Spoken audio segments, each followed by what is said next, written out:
Sir இப்போ நகை கடைக்கு போனோம்னா ஜுவல்ஸ் வாங்க போறோம், ஒரு நாளைக்கு ஒரு ரேட் வைக்கிறாங்க. அது ஒரு பக்கம் இருந்தாலும் செய்கூலி சேதாரம் டாக்ஸ்ன்னு போடுறாங்க. அவங்க இஷ்டத்துக்கு போடுறாங்க சார். அது ஒரு குறிப்பிட்ட இவ்வளவுதான் சேதாரம் இவ்வளவுதான் செய்கூலின்னு போடாம அவங்க வாய்க்கு வந்ததை சொல்றாங்க. மக்களும் அது பிடிச்சிருக்குன்றதுக்காக பேரம் பேசாம இல்ல பேசியோ குறைக்கிறாங்க, ஏத்துறாங்க.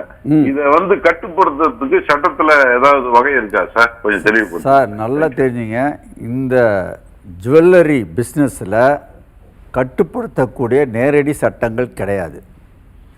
2 சட்டங்கள் தான் இதை வழிமுறைப்படுத்துது. எப்படின்னா, இன்னொன்று பிஐஎஸ் நம்மளுடைய இந்தியன் ஸ்டாண்டர்ட், அது ஒரு ஆக்டு. இன்னொன்று மெட்ராலஜி ஆக்ட் 2009 தான் அதை கொண்டு வந்தாங்க. அதில் தான் பில்டிங் எப்படி போகிறது, எவ்வளோ கோல்டு இருக்குது, என்ன விஷயம்லாம் அதில் போடணுன்னு. இதெல்லாம் தாண்டி நீங்கள் கேட்குற விஷயம் நான் புரிஞ்சுக்கிட்டேன். என்ன விஷயம்னா, சாதாரணமாக மக்கள் சேமித்து வைக்கணும் அப்படின்னு சொல்லும்போது பணமாக இல்லாமல் ஒரு காயின்ஸ் வாங்குவோன்னு வச்சுங்க. காயின்ஸ் டை தான். இதில் என்ன சேதாரம் இருக்குது? சேதாரம் 2% போடுறாங்க. அந்த பர்சன்டேஜ் ஃபிக்ஸ் பண்ண 2 சேதாரம், அந்த சேதாரம் 2% தான் சொல்லிட்டு கரெக்டு அவங்க ஃபிக்ஸ் பண்ணது அப்படின்னு யார் பண்ணுறாங்க? இல்லை.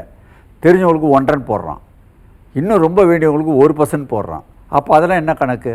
இன்னொரு இடத்துல பார்த்தாக்கா ஐயா சேதாரமா, நோ எங்கள் இதில் பாருங்கள் செய்கூலி இல்லை சேதாரம் இல்லைன்னு ஒருத்தன் அட்வர்டைஸ் பண்ணுறான். அப்போ அதே ஜுவல்லரியில் இருக்கும் சேதாரம் இல்லை செய்கூலி இல்லைன்னு சொல்ல முடியுது. உங்களால் எப்படி வாங்க முடியுது?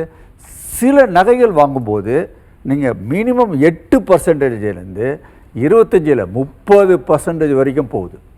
அப்போது ஒரு நகை வாங்கினா சேதாரம் 30%, இந்த நகை வாங்கினாக்கா 18, இந்த நகை வாங்கினா 12, இப்படி ஃபிக்ஸ் பண்ணுறீங்க. இது ஃபிக்ஸ் பண்ணுறது சரிதானா? இது யார் செக் பண்ணுறது? இதுவும் செக் பண்ணுறதில்ல. இன்னொரு விஷயம், நீங்கள் ஒரு நகையை வாங்குறீங்க, செய்கூலி சேதாரம் சொல்லிட்டு கிட்டத்தட்ட ஒரு 25% அடிச்சிட்றாங்கன்னு வச்சுங்க. 1 லட்சத்துக்கு ஒரு பொருள் வாங்குறீங்கனாக்கா அதோட ஆக்சுவல் வேல்யூ 75,000 தான். நீங்கள் அந்த 75,000 உள்ள பொருள் நீங்கள் மறுநாளே கொடுத்தீங்கன்னு வச்சுங்க, 25% சேதாரம் செய்கூலின்னு சொல்லிட்டு குறைச்சிருவான். அப்போ 1 லட்ச ரூபா நகை நீங்கள் கொடுத்தீங்கன்னா அது 50,000 ரூபா தான் உங்கள் கையில் இருக்குதுன்னு அர்த்தம். மீதி 50,000 யார் கொள்ளடிக்குது? இவங்க தான் கொள்ளடிக்கிறாங்க. இதை கட்டுப்படுத்துறதுக்கு யார்? சட்டத்தில் இல்லை, யாருமே கண்டுக்கிறது கிடையாது. பொதுமக்கள் நீங்கள் தான் கேட்கணும். நம்ம தேர்ந்தெடுக்கணும் பார்த்தீங்களா, எம்எல்ஏ எம்பிங்க, அவங்க சட்டத்தை போடணும். நாடு எப்படி இருக்குது, நாடை இவங்க தான் காப்பாற்றணும்.